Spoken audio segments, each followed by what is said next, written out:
It began with a smile and a dream. Natalee Ann Holloway was 18 years old, bright, confident, and days away from her future. A fresh graduate from Mountain Brook High School in Alabama, she was the kind of girl everyone described as responsible, friendly, and full of life.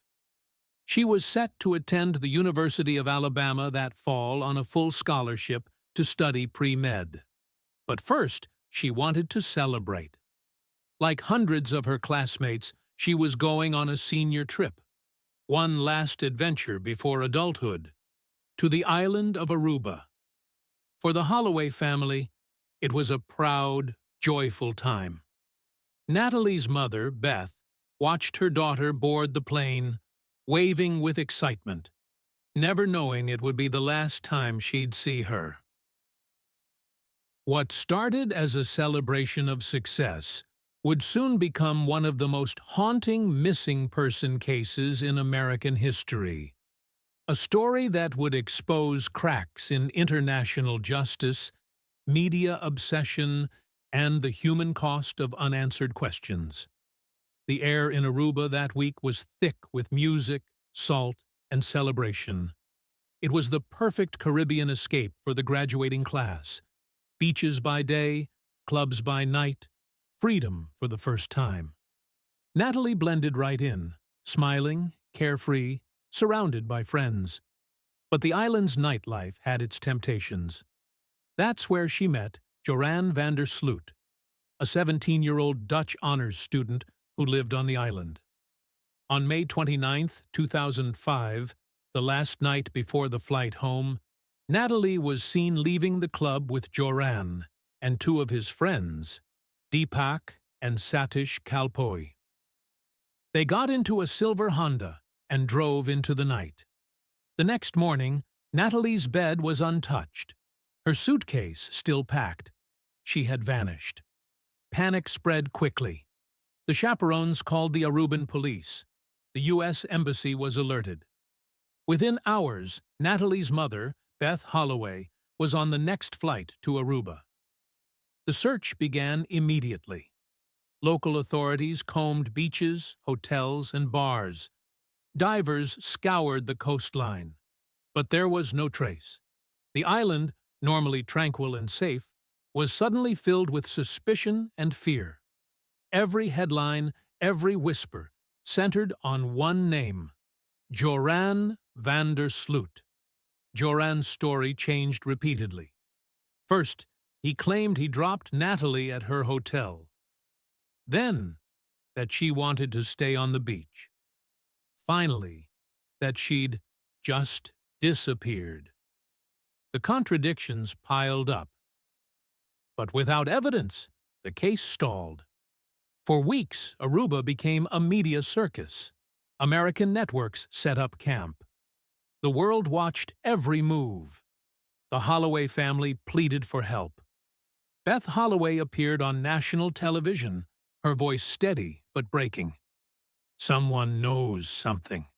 Please tell me where my daughter is." But days turned into weeks, and hope began to fade. Every mystery has a name, and this one was Joran van der Sloot. Born in the Netherlands, raised in Aruba, the son of a respected legal official.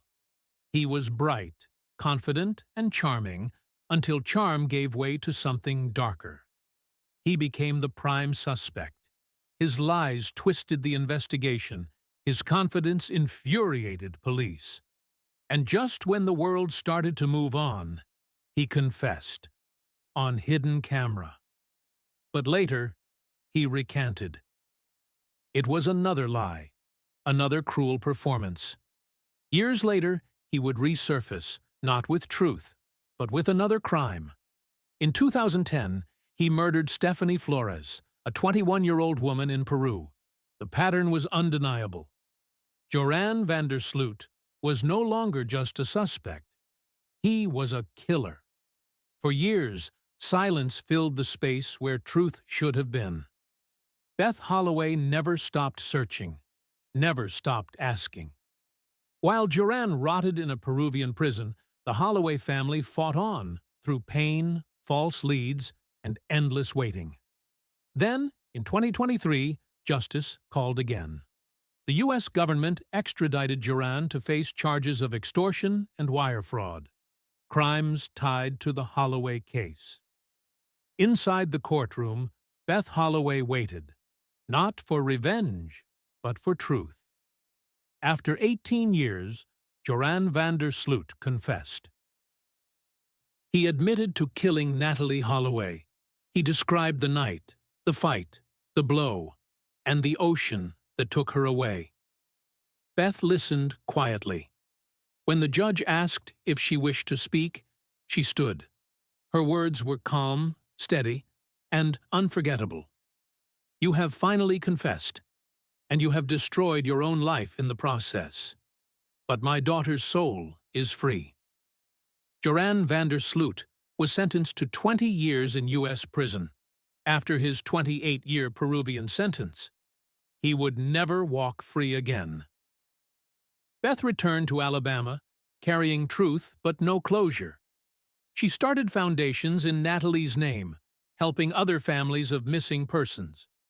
Nearly 2 decades after she vanished, Natalee's story remains a haunting symbol of faith, of resilience, of a mother's unbreakable love. Justice doesn't always bring peace, but it brings truth. And sometimes that's enough.